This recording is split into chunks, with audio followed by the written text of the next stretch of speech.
सर्वे भवन्तु सुखिनः सर्वे सन्तु निरामया सर्वे भद्राणि पश्यन्तु माँ कश्चित् दुख भाग भवेत्। मु कर्मकांडर पुरोधा ज्योतिर्विद श्री उपेन्द्रनाथ दास मोर ज्योतिष चैनल उपेन्द्रनाथ ज्योतिष केन्द्र को आपण मानकु हार्दिक अभिनंदन जनाऊँच। आमे विश्वरे जदि द्वितीय भगवान बोली काहाकू मानिबा बा कहिबा से माने होउचंती डाक्तर। आउ समस्ते तो डाक्तर होई परिबे नाही ना।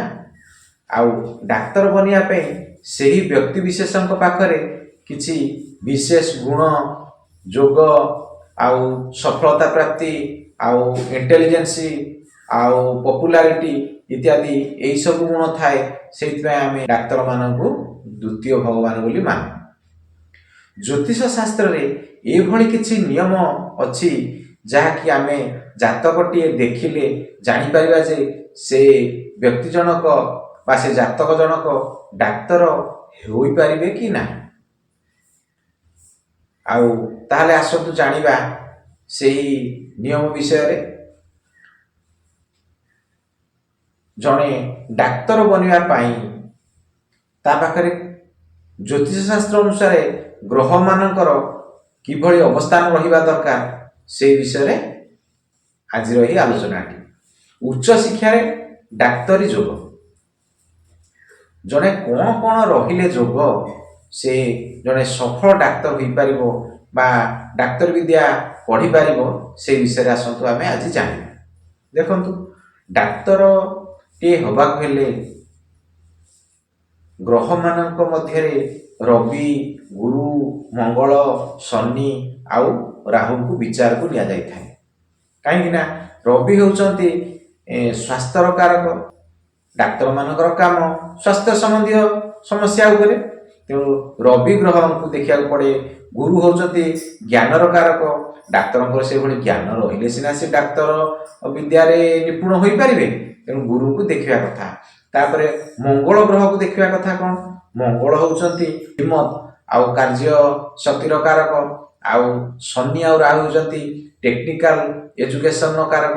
तेणु यही सब ग्रह मान को विचार को लिया जाए। यही ग्रह माने यदि भल स्थिति रे थिबे आउ बलवान थिबे जाई डाक्तर टे बनिया पई जोगटे सृष्टि होई परिबो। तापरे भाव आउ कुंडली तो आमे आगु जानिछे 12टी भाव अछि। सेही भाव मध्यरु आमे लग्न बा प्रथम भाव पंचम भाव षष्ठ भाव आउ अष्टम भाव आउ नवम भाव आउ दशम आउ द्वादश भाव को नहीं विचार करिबा। अच्छा लग्न को आमे काहे विचार करछे लग्न होची निजे सी जे डाक्तर हबो सी होचंती निजे। तेणु लग्न घरटी को देखा जिवो तार तेज केते अछि तार स्वभाव केमती रहिबो ए सब लग्न घर आमे ताको जानिबा। तार पंचम होची उच्च शिक्षा घर। पंचम घरटी जदि बलवान थिबो उच्च शिक्षा डाक्तरी बनि परिबो कि नाही तार विचार करा जाय। षष्ठ भाग होची रोग डाक्तर काम कौन रोग संबंधित उपरे तेणु षष्ठ घर को विचार को लिया जाए। अष्टम घर होची आयुर घर मृत्युर घर आउ लंबा बेमारीर घर। तेणु अष्टम घरटी को विचार करा जाए। नवम घरटी कहीं नौचे नवम घरटी होची भाग्यर घर। तार भाग्य केते टाण अछि भाग्य केते साथ दउची एगुड़ा सब नवम घर आम देखा। ताकि दशम घर होची कर्म क्षेत्र घर। से कर्म क्षेत्र रे डाक्तरी जोगटे यदि रहउथिबो ताले से सिना कर्म क्षेत्र रे डाक्तरी विभाग रे कामटी करिवो। दशम घरटी को विचार करा जाए। तापर द्वादश घर होची मेडिकल घर। तेणु डाक्तर काम तो सब बड़े मेडिकल तेणु द्वादश घर को विचार को लिया जाए। ये तो गला कारक ग्रह आउ भाव संबंधित आम जानिबा। जो माने ज्योतिष शास्त्र अधिक जानिया पे चाहउछन से माने टिके गभीर भाव रे याकु ध्यान दियंतु। विषयटी अति सहज सरल खाली बुझी पारिले हैला। देखंतु आमे डाक्तर बनिया पे ग्रह का नेले रवि गुरु मंगल शनि आउ राहु।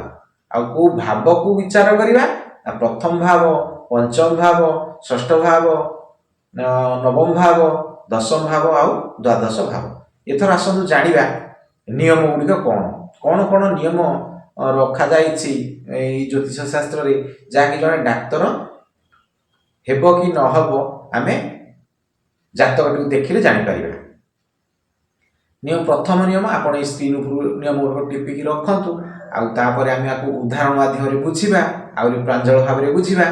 शनि जदि तृतीय सप्तम दशम बा एकादश घरे रहिला ताहले डाक्तर पढ़िबार जोगटी आसे। खाली जे शनि रहिले हेबो नाही किंतु ये गोटे प्रमुख नियम। शनि जदि जातक तृतीय घरे सप्तम घरे दशम घरे आउ एकादश घरे बसिछि ताहले जानिबा डाक्तर पढ़िया पई जोगटी सृष्टि हेउछि। तापरे रवि और चंद्रकर जुति जदि केंद्र रे हेला केंद्र तो आम आगु पढ़ीचे केंद्र घर कौन प्रथम घर चतुर्थ घर आउ सप्तम घर आउ दशम घर।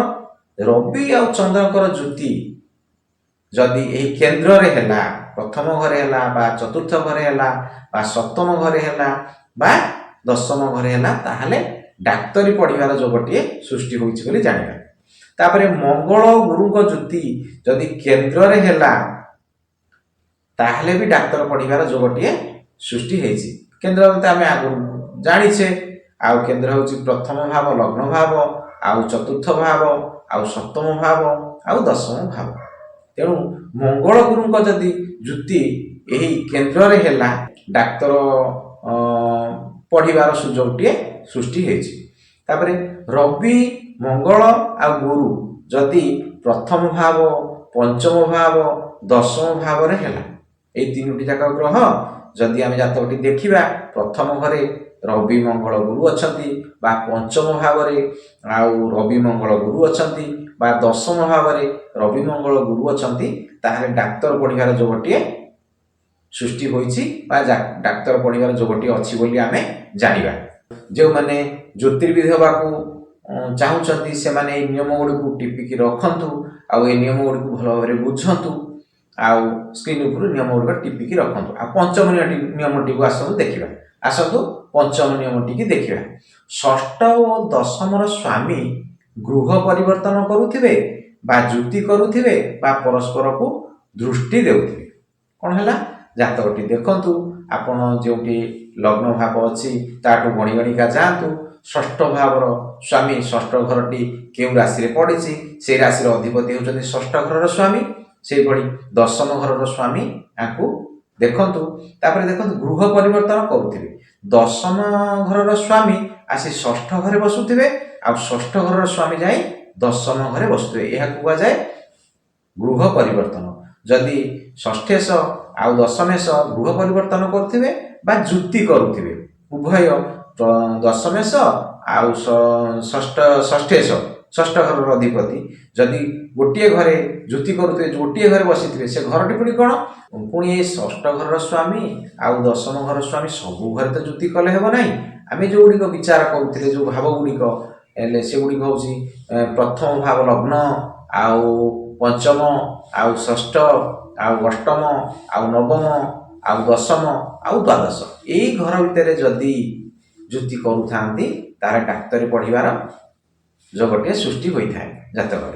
आउ जदि षष्ठेश आउ दशमेश परस्पर दृष्टि देउथिबे षष्ठेश जोटी बस षष्ठ घर स्वामी जोटी बसचंती ताकू दशम घर स्वामी दृष्टि देउथिबे सेमती परिस्थिति जदि जातकर अछि ताहले भी डाक्तरी पढ़िबार जोगटे सृष्टि होइछि। से भली पंचमेश और षष्ठेश पंचम घर अधिपति आउ षष्ठ घर अधिपति यदि गृह परिवर्तन करुथिबे पंचम घर अधिपति षष्ठ घरे बसिथिबे आउ षष्ठ घर अधिपति पंचम घरे बसिथिबे ताहले जानिबे जातक रे डाक्तरी पढ़िबार जोगटे सृष्टि होइछि। बा पंचम घर स्वामी आउ षष्ठ घर स्वामी यदि जुति करुथिबे ताहले भी जानिबे जातक रे डाक्तर पढ़िबा पई जोगटे सृष्टि होइछि बा परस्पर को दृष्टि भी देउथिबे पंचमेश षष्ठ को दृष्टि देउथिबे बा षष्ठेश पंचम को दृष्टि देउथिबे। ये गला 6 नंबर नियमटी। आउ 7 नंबर नियमटी देखिबा। 7 नियमटी आपण देखंतु स्क्रीन को टिपि रखंतु शनि मंगलकर जुति होइथिबो बा शनि मंगल राशि परिवर्तन करुथिबे आपण कुंडलीटी की खोलिकी देखंतु जे कोनोसी लग्नर कुंडलीटी होइथाउ पछे ଆଉ ଶନି ଯାଇ ମଙ୍ଗଳଙ୍କ ଘରେ ବସିଥିବେ ଆଉ ମଙ୍ଗଳ ଯାଇ ଶନିଙ୍କ ଘରେ ବସିଥିବେ। ହେଲା ଶନି ମଙ୍ଗଳଙ୍କର ଗୃହ ପରିବର୍ତ୍ତନର କଥା। ଯଦି ଏଭଳି କଣ୍ଡିସନଟିଏ ହୋଇଥାଏ ତାହେଲେ ଡାକ୍ତରୀ ପଢ଼ିବାର ଯୋଗଟିଏ ଅଛି ବୋଲି ଜାଣିବେ। ଆଉ ବା ଶନି ମଙ୍ଗଳଙ୍କର ଯୁକ୍ତି ହୋଇଥିବ, ଶନି ମଙ୍ଗଳ ଯାଇ ଗୋଟିଏ ଘରେ ବସିଥିବେ, ଇଏ ବି ଡାକ୍ତରୀ ପଢ଼ିବାର ଗୋଟିଏ ଯୋଗ ସୃଷ୍ଟି କରିଥାଏ। ଆଉ ଶନି ଓ ରବି ଯଦି ଦଶମ ଘରେ ଯୁକ୍ତି କରୁଥିବେ ତାହେଲେ ଜାତକଟି ଡାକ୍ତରୀ ପଢ଼ିବା ପାଇଁ ଯୋଗଟିଏ ଜାତକରେ ସୃଷ୍ଟି ହୋଇଥାଏ। ଶନି ଓ ରବିଙ୍କର ଯଦି ଦଶମ ଘରେ, କୁଣ୍ଡଳୀଟି ଖୋଲିକି ଦେଖନ୍ତୁ ଆଉ ଦଶମ ଘର କେଉଁଠି ଅଛି, ସେଇ ଦଶମ ଘରେ ଯଦି ଶନି ଓ ରବିଙ୍କର ଯୁକ୍ତି ହୋଇଥାଏ ତାହେଲେ ମଧ୍ୟ ଜାତକରେ ଡାକ୍ତରୀ ପଢ଼ିବାର ଯୋଗଟିଏ ସୃଷ୍ଟି ହୋଇଥାଏ। ଆଉ ପରବର୍ତ୍ତୀ ନିୟମ ଟିକେ ଆପଣ ଦେଖନ୍ତୁ, ଏଇଟା ଗୋଟିଏ ଗୁରୁତ୍ୱପୂର୍ଣ୍ଣ ନିୟମ। ଆଉ କୁଣ୍ଡଳୀରେ ଚନ୍ଦ୍ର ପୀଡ଼ିତ ଥିବେ, ଚନ୍ଦ୍ର ଯଦି ପୀଡ଼ିତ ଥିବେ ବା ଚନ୍ଦ୍ର ପାପ ଗ୍ରହ ଦୃଷ୍ଟ ହେଉଥିବେ ବା ଚନ୍ଦ୍ର ପାପ ଗ୍ରହଙ୍କ ସଙ୍ଗରେ ଥିବେ, ଏମିତି ହେଲେ ମଧ୍ୟ ଡାକ୍ତରୀ ପଢ଼ିବାର ଯୋଗଟିଏ ସୃଷ୍ଟି ହୋଇଥାଏ। ଆଚ୍ଛା, ଡାକ୍ତରର ପୁଣି ବିଭାଗ ତ ବିଭିନ୍ନ ପ୍ରକାର ଅଛି। MBBS ଡାକ୍ତର ଅଛନ୍ତି, ହୋମିଓପାଥିକ ଡାକ୍ତର ଅଛନ୍ତି, ଆଉ ଆୟୁର୍ବେଦିକ ଡାକ୍ତର ମଧ୍ୟ ଅଛନ୍ତି। ଏବଂ MBBS ଡାକ୍ତରମାନଙ୍କ ପାଇଁ ବିଶେଷ କରି ରବି, ମଙ୍ଗଳ ଆଉ ଗୁରୁ ଏଇ ଗ୍ରହମାନଙ୍କୁ ବିଶେଷ ବିଚାର କରିବାକୁ ପଡ଼େ। ଏଇ ଗ୍ରହମାନଙ୍କର ଯୋଗାଯୋଗ ଯଦି ଆମର ଏଇ ନିୟମ ଅନୁସାରେ ଥାଏ ତାହେଲେ ସେମାନେ MBBS ଡାକ୍ତରଟି ହେଲେ ବେଶୀ ଉନ୍ନତି କରିବେ ବା ପଢ଼ିବାର ଯୋଗଟିଏ ବେଶୀ ସୃଷ୍ଟି ହେବ। ସେହିଭଳି ହୋମିଓପାଥି ଡାକ୍ତର ପଢ଼ିବା ପାଇଁ ଶନି ଓ ରାହୁଙ୍କୁ ବିଶେଷ କରି ଦେଖାଯାଏ। ଆଉ ଆୟୁର୍ବେଦିକ ଡାକ୍ତର ପଢ଼ିବା ପାଇଁ ଚନ୍ଦ୍ର ଓ ଗୁରୁଙ୍କୁ ବିଶେଷ କରି ଦେଖାଯାଏ। ଇଏ ତ ଗଲା ମାନେ ଡାକ୍ତର ପଢ଼ିବାର ଯୋଗ ଗୁଡ଼ିକ। ଆଉ ଆସନ୍ତୁ ଆମେ କିଛି ଉଦାହରଣ ମାଧ୍ୟମରେ ଏହି ନିୟମ ଗୁଡ଼ିକୁ ବୁଝିବା। ଆପଣ ଦେଖନ୍ତୁ, ସ୍କ୍ରିନ୍ ଉପରେ ମୁଁ ଆପଣଙ୍କୁ ବୁଝାଉଛି, ଆପଣ ଦେଖନ୍ତୁ। ଆସନ୍ତୁ ଆମେ ଗୋଟିଏ କନ୍ୟା ଲଗ୍ନର ଉଦାହରଣଟିଏ ନେବା। ସ୍କ୍ରିନ୍ରେ ଦେଖନ୍ତୁ, କନ୍ୟା ଲଗ୍ନର ଉଦାହରଣଟିଏ ମୁଁ ନେଇଛି। ଆର ନିୟମ ହେଉଛି କ'ଣ? ଶନି ଯଦି ତୃତୀୟ, ସପ୍ତମ, ଦଶମ ବା ଏକାଦଶ ଘରେ ବସିଲା, ତାହେଲେ ଏଇଠି ଦେଖନ୍ତୁ କନ୍ୟା ଲଗ୍ନର ଯେଉଁ କୁଣ୍ଡଳୀଟି ଆମେ ନେଇଛେ, କନ୍ୟା ଲଗ୍ନରେ ତୃତୀୟ ଘର କିଏ ହେଉଛି? ବିଛା ଘର। ଯଦି ବିଛା ଘରେ ଶନି ବସିଲା ବା ସପ୍ତମ ଘର ହେଉଛି ମୀନ ଘର, ଆଉ ଏ ମୀନ ଘରେ ଯଦି ଶନି ବସିଲା ବା ଦଶମ ଘର ହେଉଛି ମିଥୁନ ଘର, ଆଉ ଯଦି ମିଥୁନ ଘରେ ଶନି ବସିଲା, ଆଉ ଯଦି କର୍କଟ ଘରେ ଏକାଦଶ ଘର ହେଉଛି କ'ଣ? କର୍କଟ ଘର। କର୍କଟ ଘରେ ଯଦି ଶନି ବସିଲା ତାହେଲେ କୁଣ୍ଡଳୀଟିରେ ଡାକ୍ତରୀ ପଢ଼ିବାର ଯୋଗଟିଏ ଆସିଛି। ଖାଲି ଯେ ଆମେ କନ୍ୟା ଲଗ୍ନର ଦେଖିଲେ ହେବନି, ବିଭିନ୍ନ ବ୍ୟକ୍ତି ବିଶେଷଙ୍କର ବିଭିନ୍ନ ଲଗ୍ନ ହୋଇଥାଇପାରେ। ଆପଣ ଲଗ୍ନ ଠାରୁ ଦେଖି ଦେଖିକା ଯିବେ। ଆଉ ତୃତୀୟ ଘର, ସପ୍ତମ ଘର, ଦଶମ ଘର ଆଉ ଏକାଦଶ ଘର, ଏଇ ଘର ଭିତରେ କୁଣ୍ଡଳୀଟିରେ ଯଦି ଶନି ଅବସ୍ଥାନ କରିଛନ୍ତି, ଶନି ବସିଛନ୍ତି, ଆଉ ଜାଣିବେ ଡାକ୍ତରୀ ପଢ଼ିବାର ଯୋଗଟିଏ ସୃଷ୍ଟି ହୋଇଛି। ତାପରେ ଆସ ଦ୍ୱିତୀୟ ନିୟମଟିକି ଦେଖିବା। ଦ୍ୱିତୀୟ ନିୟମଟିକି ଦେଖନ୍ତୁ, ଆମେ ଗୋଟିଏ ମକର ଲଗ୍ନର କୁଣ୍ଡଳୀର ଉଦାହରଣଟିଏ ନେଇଛେ। ଆଉ ଦ୍ୱିତୀୟ ନିୟମଟି କ'ଣ କହୁଛି? ରବି ଓ ଚନ୍ଦ୍ରଙ୍କ ଯୁକ୍ତି ଯଦି କେନ୍ଦ୍ରରେ ହେଲା ତାହେଲେ ଡାକ୍ତରୀ ବନିବାର ଯୋଗଟିଏ ସୃଷ୍ଟି ହୋଇଥାଏ। ଆଚ୍ଛା, ଆମେ ଦେଖନ୍ତୁ, ଆମେ ମକର ଲଗ୍ନଟିଏ କୁଣ୍ଡଳୀଟିଏ ନେଇଛେ ଉଦାହରଣ, ସ୍କ୍ରିନ୍ ଉପରେ ଦେଖନ୍ତୁ। ଆଉ ନିୟମ କହୁଛି କ'ଣ? ରବି ଚନ୍ଦ୍ରଙ୍କ ଯଦି କେନ୍ଦ୍ରରେ ହେଲା, କେନ୍ଦ୍ର ମାନେ କ'ଣ? ପ୍ରଥମ ଘର, ଚତୁର୍ଥ ଘର, ସପ୍ତମ ଘର ଆଉ ଦଶମ ଘର। ଆଚ୍ଛା, ରବି ଚନ୍ଦ୍ର ଯଦି ଏହି ମକର ଲଗ୍ନ କୁଣ୍ଡଳୀରେ ମକର ଘରେ ବସିଥାନ୍ତି ତାହେଲେ ଡାକ୍ତରୀ ବନିବାର ଯୋଗଟିଏ ହେଲା। ବା ମେଷ ଘରେ ବସିଥାନ୍ତି, ଦେଖନ୍ତୁ ସ୍କ୍ରିନ୍ ଉପରେ ଦେଖନ୍ତୁ, ମେଷ ଘରେ ଯଦି ରବିଚନ୍ଦ୍ରଙ୍କର ଯୁକ୍ତି ହେଲା ତାହେଲେ ଡାକ୍ତରୀ ପଢ଼ିବାର ଯୋଗଟିଏ ସୃଷ୍ଟି ହେଲା। ତାପରେ ଯଦି କର୍କଟ ଘରେ ରବି ଆଉ ଚନ୍ଦ୍ରଙ୍କର ଯୁକ୍ତି ହେଲା ତାହେଲେ ବି ଡାକ୍ତରଟିଏ ବନିବା ପାଇଁ ଯୋଗଟିଏ ସୃଷ୍ଟି ହେଲା। ତାପରେ ତୁଳା ଘରେ ଯଦି ରବିଚନ୍ଦ୍ରଙ୍କର ଯୁକ୍ତି ହୋଇଛି ତାହେଲେ ବି ଡାକ୍ତରୀ ପଢ଼ିବାର ଯୋଗଟିଏ ସୃଷ୍ଟି ହୋଇଛି। ଆଉ ଖାଲି ଆମେ ମକର ଲଗ୍ନ ନେଲେ ବୋଲି ସିନା ଏଠି ମକର ଘର, ମେଷ ଘର, କର୍କଟ ଘର, ତୁଳା ଘର, କେନ୍ଦ୍ର ଘର ହେଲା। ଯେଉଁ ଲଗ୍ନ ଆପଣ ନିଅନ୍ତୁ ସେଥିରେ କିଛି ନାହିଁ। ଲଗ୍ନର ଲଗ୍ନରେ ଚତୁର୍ଥ ଘରେ ଆଉ ସପ୍ତମ ଘରେ ଆଉ ଦଶମ ଘରେ ଯଦି ରବି ଆଉ ଚନ୍ଦ୍ରଙ୍କର ଯୁତି ହୋଇଥାଏ ତାହେଲେ ଡାକ୍ତରୀ ପଢ଼ିବାର ଯୋଗଟିଏ ଅଛି ବୋଲି ଆପଣ ଜାଣିବେ। ତାପରେ ଆସନ୍ତୁ ତୃତୀୟ ନିୟମଟି ଦେଖିବା।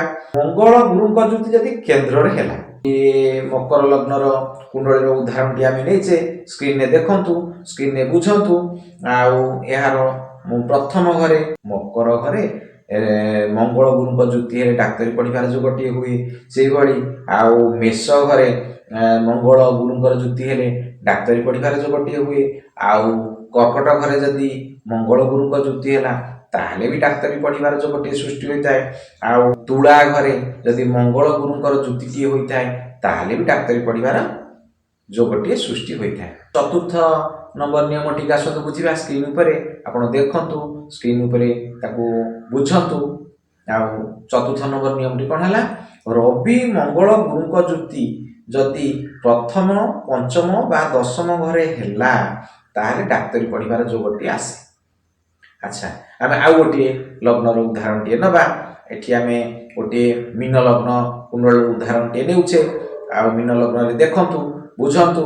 ଆଉ ରବି ମଙ୍ଗଳ ଗୁରୁ ଯଦି ପ୍ରଥମ ଘର ଆଉ ପଞ୍ଚମ ଘର ଆଉ ଦଶମ ଘରେ ହେଲା, ଆଉ ପ୍ରଥମ ଘର ହେଉଛି ମୀନ ଘର। ମୀନ ଘରେ ଦେଖନ୍ତୁ ଯଦି ରବି ମଙ୍ଗଳ ଆଉ ଗୁରୁଙ୍କ ଯୁତି ହେଇଛି ତାହେଲେ ଡାକ୍ତରୀ ପଢ଼ିବାର ଯୋଗଟିଏ ହେବ। ଆଉ ବା ପଞ୍ଚମ ଘର କିଏ ହେବ? ପଞ୍ଚମ ଘର ହେବ କର୍କଟ ଘର। କର୍କଟ ଘରେ ଯଦି ରବି ମଙ୍ଗଳ ଗୁରୁଙ୍କର ଯୁତି ହୋଇଛି ତାହେଲେ ବି ଡାକ୍ତରୀ ପଢ଼ିବାର ଯୋଗଟିଏ ହେବ। ଆଉ ଦଶମ ଘର ହେଉଛି ଧନୁ ଘର। ଧନୁ ଘରେ ଯଦି ରବି ମଙ୍ଗଳ ଆଉ ଗୁରୁଙ୍କ ଯୁତି ହେଇଛି ତାହେଲେ ଡାକ୍ତରୀ ପଢ଼ିବାର ଯୋଗଟିଏ ହେବ। ଆଉ ଆମେ ସିନା ଏଠି ମାନେ ମୀନ ଲଗ୍ନର ଉଦାହରଣଟିଏ ନେଇଛେ ବୋଲି ଆମର କର୍କଟ ଘର ଆଉ ଧନୁ ଘର ଆଉ ମୀନ ଘର ରବି ମଙ୍ଗଳ ଗୁରୁଙ୍କ ଯୁତି ବୋଲି ଦେଖୁଛେ। ଯାହାର ଯେଉଁ ଲଗ୍ନ ହେଇଥିବ ସେଭଳି ଲଗ୍ନ ହେଲେ, ଯାହାର ଯେଉଁ ଲଗ୍ନ ହେଇଥାଉ ନା କାହିଁକି, ଆମର ପ୍ରଥମ ଘର ଦେଖିବେ, ପଞ୍ଚମ ଘର ଦେଖିବେ ଆଉ ଦଶମ ଘର ଦେଖିବେ। ଏଇ ଘର ମାନଙ୍କରେ ଯଦି ରବି ଗୁରୁ ଆଉ ରବି ଗୁରୁ ମଙ୍ଗଳଙ୍କର ଯୁତି ହୋଇଥାଏ ତାହେଲେ ଡାକ୍ତରୀ ପଢ଼ିବାର ଯୋଗଟିଏ ସୃଷ୍ଟି ହୋଇଥାଏ। ପରବର୍ତ୍ତୀ ନିୟମଟି ହେଉଛି ଷଷ୍ଠ ଓ ଦଶମ ଭାବର ସ୍ୱାମୀ ଯଦି ଗୃହ ପରିବର୍ତ୍ତନ କରୁଥିବେ। ଦେଖନ୍ତୁ ସ୍କ୍ରିନ୍ ଉପରେ ଗୋଟିଏ ଉଦାହରଣଟି ଆମେ ନେଉଛେ। ଆଉ ଏଇଟା ହେଉଛି ଗୋଟିଏ ମେଷ ଲଗ୍ନ କୁଣ୍ଡଳୀର ଉଦାହରଣ। ଆଉ ଏଠାରେ ଷଷ୍ଠ ଭାବର ସ୍ୱାମୀ ହେଉଛନ୍ତି ବୁଧ ଆଉ ଦଶମ ଭାବର ସ୍ୱାମୀ ହେଉଛନ୍ତି ଶନି, ଜାଣିଲେ। ଆଉ ଯଦି ଦଶମ ଭାବର ସ୍ୱାମୀ ଷଷ୍ଠ ଭାବକୁ ଆସିଥିବେ ଆଉ ଷଷ୍ଠ ଭାବର ସ୍ୱାମୀ ଦଶମ ଭାବକୁ ଯାଉଥିବେ ତାହେଲେ ଜାଣିବେ ଆଉ ଷଷ୍ଠ ଦଶମ ସ୍ୱାମୀ ଗୃହ ପରିବର୍ତ୍ତନ କରୁଛନ୍ତି, ତେଣୁ ଡାକ୍ତରୀ ପଢ଼ିବାର ଯୋଗଟିଏ ସୃଷ୍ଟି ହେଉଛି। ବା ଆଉ ଷଷ୍ଠ ଘରର ଅଧିପତି ଆଉ ଦଶମ ଘରର ଅଧିପତି ଯୁତି କରିଥିବେ, ଗୋଟିଏ ଘରେ ବସିଥିବେ, ତାହେଲେ ଜାଣିବେ ବି ଜାତକରେ ଡାକ୍ତରୀ ପଢ଼ିବାର ଯୋଗଟିଏ ସୃଷ୍ଟି ହେଉଛି। ଆଉ ତା ପରବର୍ତ୍ତୀ ନିୟମଟିକୁ ଆସନ୍ତୁ ଦେଖିବା। ଆଉ ପଞ୍ଚମେଷ ଓ ଷଷ୍ଠେଶ, ପଞ୍ଚମ ଭାବର ସ୍ୱାମୀ ଆଉ ଷଷ୍ଠ ଭାବର ସ୍ୱାମୀ ଯଦି ଗୃହ ପରିବର୍ତ୍ତନ କରୁଥିବେ ତାହେଲେ ଜାଣିବେ ଡାକ୍ତରୀ ପଢ଼ିବାର ଯୋଗଟିଏ ଜାତକରେ ଅଛି। ପଞ୍ଚମ ଘର ଆପଣ ଯେଉଁ ଲଗ୍ନ ହେଉଥାଉ ନା କାହିଁକି, ଆମେ ଗୋଟିଏ ଲଗ୍ନ ନେଉଛେ, ସେଇ ମେଷ ଲଗ୍ନଟିକୁ ନେଇ ଦେଖିବା। ଆଉ ମେଷ ଲଗ୍ନର ପଞ୍ଚମେଷ ହେଉଛନ୍ତି ରବି ଆଉ ଷଷ୍ଠେଶ ହେଉଛନ୍ତି ବୁଧ। ଆଉ ପଞ୍ଚମ ଘରର ସ୍ୱାମୀ ଯାଇ ଷଷ୍ଠ ଘରେ ବସିଥିବେ ଆଉ ଷଷ୍ଠ ଘରର ସ୍ୱାମୀ ଯାଇ ପଞ୍ଚମ ଘରେ ବସିଥିବେ। ଏ ହେଲା ପଞ୍ଚମେଷ ଆଉ ଷଷ୍ଠେଶଙ୍କର ଗୃହ ପରିବର୍ତ୍ତନର କଥା। ବା ଏହି ପଞ୍ଚମେଷ ଆଉ ଷଷ୍ଠେଶ ପଞ୍ଚମ ଘର ସ୍ୱାମୀ ଆଉ ଷଷ୍ଠ ଘର ସ୍ୱାମୀ ଯଦି ଯୁକ୍ତି କରୁଥିବେ ବା ପରସ୍ପରକୁ ଦୃଷ୍ଟି ଦେଉଥିବେ ତାହେଲେ ବି ଡାକ୍ତରୀ ପଢ଼ିବାର ଯୋଗଟିଏ ସୃଷ୍ଟି ହୋଇଛି ବୋଲି ଜାଣିବେ। ତାପର ନିୟମଟି ଆସନ୍ତୁ ଦେଖିବା। ଶନି ମଙ୍ଗଳ ଗୃହ ପରିବର୍ତ୍ତନ କରୁଥିବେ ବା ଯୁକ୍ତି ହୋଇଥିବେ, ଜାତକ ଯେକୌଣସି କୁଣ୍ଡଳୀ ହଉ, ଶନି ଘର ତ ଫିକ୍ସ ଆଉ ମଙ୍ଗଳ ଘର ତ ଫିକ୍ସ। ଆଉ ଏହି ଶନି ମଙ୍ଗଳ ଗୃହ ପରିବର୍ତ୍ତନ କରୁଥିବେ, ଶନି ଯାଇଥିବେ ମଙ୍ଗଳଙ୍କ ଘରକୁ ଆଉ ମଙ୍ଗଳ ଯାଇଥିବେ ଶନିଙ୍କ ଘରକୁ। ଏ ହେଉଛି ଶନି ମଙ୍ଗଳଙ୍କର ଗୃହ ପରିବର୍ତ୍ତନର କଥା। ଆଉ ଏହାକୁ ଆପଣ ଦେଖନ୍ତୁ, ସ୍କ୍ରିନ୍ରେ ଏହାକୁ ବୁଝନ୍ତୁ। ଆଉ ଶନିଙ୍କର ଘର କେଉଁଟା ହେଉଛି ଆଉ ମଙ୍ଗଳଙ୍କର ଘର କେଉଁଟା ହେଉଛି ଆମେ ତାକୁ ପଢ଼ିଛେ ଜାଣିଛେ। ତେଣୁ ଶନି ଯାଇଥିବେ ମଙ୍ଗଳଙ୍କ ଘରକୁ, ମଙ୍ଗଳ ଯାଇଥିବେ ଶନିଙ୍କ ଘରକୁ। ଏ ହେଉଛି ଶନି ମଙ୍ଗଳଙ୍କର ଗୃହ ପରିବର୍ତ୍ତନର କଥା। ବା ଶନି ମଙ୍ଗଳ ଗୋଟିଏ ଘରେ ବସିଥିବେ। ଏ ହେଲେ ବି ଏଇଭଳିଆ ଯୋଗଟିଏ ହେଲେ ବି ଜାଣିବେ ଡାକ୍ତରୀ ଯୋଗଟିଏ ଜାତକରେ ଅଛି ବା ସୃଷ୍ଟି ହୋଇଛି। ତା ପରବର୍ତ୍ତୀ ନିୟମଟିକୁ ଆସନ୍ତୁ ଦେଖିବା, ବୁଝିବା। ଶନି ରବିଙ୍କର ଦଶମ ଘରେ ଯୁକ୍ତି ହୋଇଥିବ। ଦଶମ ଘରେ ଯୁକ୍ତି ହୋଇଥିବ। ଜାତକଟି ଖୋଲିକି ଦେଖନ୍ତୁ, ଆପଣଙ୍କ ଲଗ୍ନ କ'ଣ ଦେଖନ୍ତୁ। ଲଗ୍ନ ଠାରୁ ଆଣ୍ଟି କ୍ଲକୱାଇଜ୍ 10 ଯାକେ ଗଣନ୍ତୁ, ସେଇଟା ହେବ ଆପଣଙ୍କର ଦଶମ ଘର। ସେଇ ଦଶମ ଘରେ ଯଦି ଶନି ଆଉ ରବିଙ୍କର ଯୁକ୍ତି ହୋଇଥିବ, ସେଇ ଦଶମ ଘରେ ଶନି ବସିଥିବେ ଆଉ ରବି ବସିଥିବେ, ଜାଣିବେ ଜାତକରେ ଡାକ୍ତରୀ ଯୋଗଟିଏ ସୃଷ୍ଟି ହୋଇଛି। ଆଉ ଗୋଟେ ପରବର୍ତ୍ତୀ ନିୟମ ଟିକୁ ଆସନ୍ତୁ ବୁଝିବା ଟିକେ। ପରବର୍ତ୍ତୀ ନିୟମ ହେଉଛି କ'ଣ? କୁଣ୍ଡଳୀରେ ଚନ୍ଦ୍ର ପୀଡ଼ିତ ଥିବେ। ଜାତକଟି ଖୋଲିକି ଦେଖନ୍ତୁ, ଚନ୍ଦ୍ର କୌଣସି ପାପ ଗ୍ରହଙ୍କ ସାଙ୍ଗରେ ବସିଥିବେ, ଆଉ ଚନ୍ଦ୍ର ଅସ୍ତ ହୋଇଯାଇଥିବେ, ଆଉ ଚନ୍ଦ୍ର ପାପ ଗ୍ରହଙ୍କ ଦୃଷ୍ଟିରେ ଥିବେ। ଏଇଭଳି ହେଲେ ଚନ୍ଦ୍ର ପୀଡ଼ିତ ହୋଇଥାନ୍ତି। ଆଉ ଚନ୍ଦ୍ର ଯଦି ପୀଡ଼ିତ ହୋଇଥାନ୍ତି ତାହେଲେ ଜାଣିବେ ଡାକ୍ତରୀ ପଢ଼ିବାର ଯୋଗଟିଏ ସୃଷ୍ଟି ହୋଇଛି। ଏ ତ ଗଲା ଡାକ୍ତରୀ ପଢ଼ିବାର ଯୋଗ ଗୁଡ଼ିକ କିଭଳି ରହେ କୁଣ୍ଡଳୀରେ, ବା କ'ଣ କ'ଣ ଗ୍ରହଙ୍କର ଅବସ୍ଥିତି ରହେ, ଏଥିରୁ ଜାଣିଲେ ଆମେ ଡାକ୍ତରୀର ପଢ଼ିବାର ଯୋଗଟିଏ ଅଛି କି ନାହିଁ। ତେବେ ଡାକ୍ତରୀ ତ ଗୋଟିଏ ଲାଇନ୍ର ସୀମିତ ନୁହେଁ ନା। ଡାକ୍ତରୀର ବିଭିନ୍ନ ପ୍ରକାର ବିଭାଗର ଡାକ୍ତରମାନେ ଅଛନ୍ତି। ଆଉ ସେ ବିଷୟରେ ଟିକେ ଆସନ୍ତୁ ଜାଣିବା। ଜଣେ ଆଇ ବିଭାଗର ଡାକ୍ତର ହେବାକୁ ହେଲେ ତାର ରବି ଆଉ ଚନ୍ଦ୍ରଙ୍କର ବଳାବଳ ବିଷୟରେ ଜାଣିବା ନିହାତି ଦରକାର। ଆଉ ସ୍କିନ୍ ଡାକ୍ତର ହେବାକୁ ହେଲେ ଆମେ ରବି ଆଉ ବୁଧଙ୍କର ଅବସ୍ଥିତିକୁ ବିଶେଷ ଭାବରେ ବିଚାର କରିବା। ଆଉ ଶିଶୁ ବିଭାଗ ଡାକ୍ତର ବା ପେଡ଼ିଆଟ୍ରିକ୍ ଡାକ୍ତର ହେବାକୁ ହେଲେ ଆମେ ବୁଧ ଆଉ ଗୁରୁଙ୍କୁ ବିଶେଷ ଭାବରେ ଦେଖିବା। ଆଉ କାର୍ଡ଼ିଆକ୍ ଡାକ୍ତର ଆଉ ବା ହାର୍ଟ ବିଭାଗ ଡାକ୍ତରଙ୍କୁ ଦେଖିଲେ ଆମେ ରବି ଆଉ ମଙ୍ଗଳଙ୍କୁ ଦେଖିବା। ଆଉ ENT ଡାକ୍ତରମାନଙ୍କୁ ବିଷୟରେ ଜାଣିବାକୁ ହେଲେ ଆମେ ଶନି ଆଉ ବୁଧଙ୍କୁ ବିଶେଷ ଭାବରେ ଦେଖିବା ଦରକାର। ଆଉ କ୍ୟାନ୍ସର ବିଭାଗର ଡାକ୍ତରଙ୍କୁ ଜାଣିବା ପାଇଁ ଆମେ ରାହୁ ଆଉ କେତୁଙ୍କର ଅବସ୍ଥିତିକୁ ବିଶେଷ ଭାବରେ ବିଚାରକୁ ନେବା। ଆଉ ସେମିତି ଅର୍ଥୋପେଡ଼ିକ୍ ହାଡ଼ ବିଭାଗର ଡାକ୍ତରମାନଙ୍କୁ ହେଲେ ଆମେ ରବି ଆଉ ଶନିକୁ ବିଶେଷ ଭାବରେ ବିଚାର କରିବା। ଆଉ ମେଣ୍ଟାଲ ବିଭାଗର ଡାକ୍ତରଙ୍କୁ ଜାଣିବା ପାଇଁ ରବି ଆଉ ଚନ୍ଦ୍ରକୁ ବିଶେଷ ଭାବରେ ଜାଣିବା। ଆଉ ଗାଇନିକ୍ ବିଭାଗ ଡାକ୍ତରଙ୍କ ପାଇଁ ଆମେ ଶୁକ୍ର, ମଙ୍ଗଳ ଆଉ ଚନ୍ଦ୍ର ଆଙ୍କର ଉପସ୍ଥିତି, ଆଙ୍କର ଅବସ୍ଥାକୁ ବିଶେଷ ଭାବରେ ବିଚାର କରିବାକୁ ପଡ଼ିବ। ଆଉ ଏଣ୍ଡୋକ୍ରୋନୋଲୋଜି ବିଭାଗର ଡାକ୍ତରମାନଙ୍କୁ ଜାଣିବା ପାଇଁ ଆମେ ଗୁରୁ, ମଙ୍ଗଳ ଆଉ ଚନ୍ଦ୍ରଙ୍କର ବିଶେଷ ବିଚାର କରିବାକୁ ପଡ଼ିବ। ଏଇଗୁଡ଼ିକ ହେଉଛି ଏଇ ଗ୍ରହମାନଙ୍କର ବିଶେଷ ଭାବରେ ବିଚାର କରିବାକୁ ପଡ଼ିବ। ଗ୍ରହମାନଙ୍କର ବଳାବଳ ବିଚାର କରିବାକୁ ପଡ଼ିବ।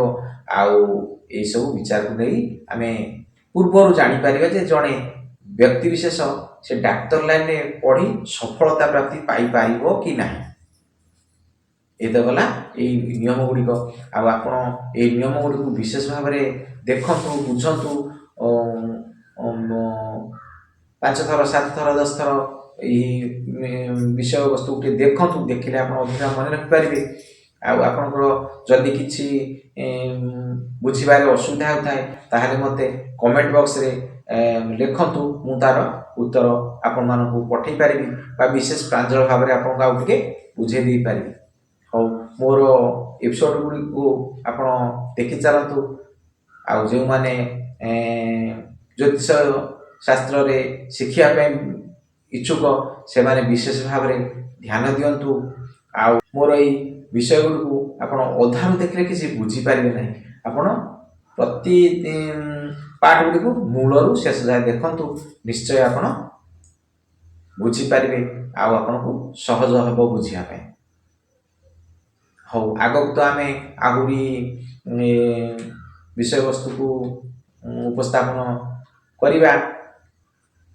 ଆଉ ଯେଉଁମାନେ ଏପର୍ଯ୍ୟନ୍ତ ମୋର ଚ୍ୟାନେଲଟିକୁ ସବସ୍କ୍ରାଇବ୍ କରିନାହାନ୍ତି ସେମାନେ ସବସ୍କ୍ରାଇବ୍ ଟିକେ କରନ୍ତୁ, ଲାଇକ୍ ଟିକେ କରନ୍ତୁ, ଅନ୍ୟମାନଙ୍କ ନଲେଜ ପାଇଁ ସେୟାର ଟିକେ କରନ୍ତୁ।